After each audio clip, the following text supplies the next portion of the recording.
More news now. A Georgia State Patrol says a Thomasville family can't get closure until the driver responsible for their loved one's death comes forward. Yeah, WALB News 10's Ashanti Isaac spoke with an investigator about why this case has gone cold.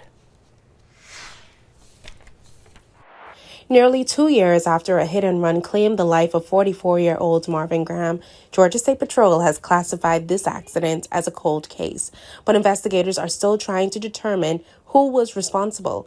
His family telling us that they will always remember him as a quiet man that stayed to himself. Everybody around loved him, but he was just who he was. And you either took him for that or, it was okay with him.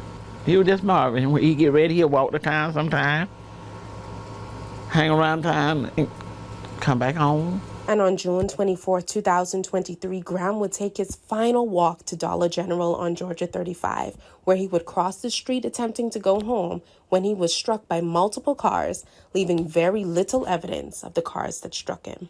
Mr. Marvin, he was sent to the crime lab and there was no paint chips on his clothing.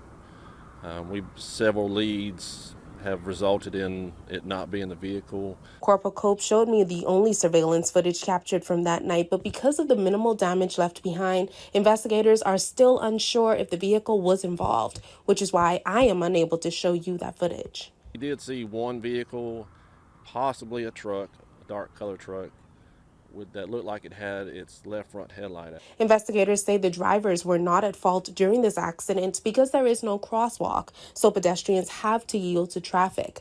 But Cope is asking the drivers involved to please come forward to give the family closure. You may not have a license.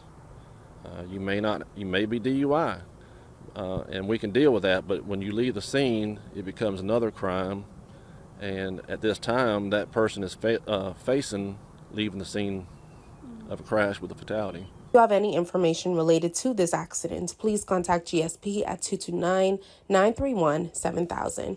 I'm Ashanti Isaac for WALB, your hometown news.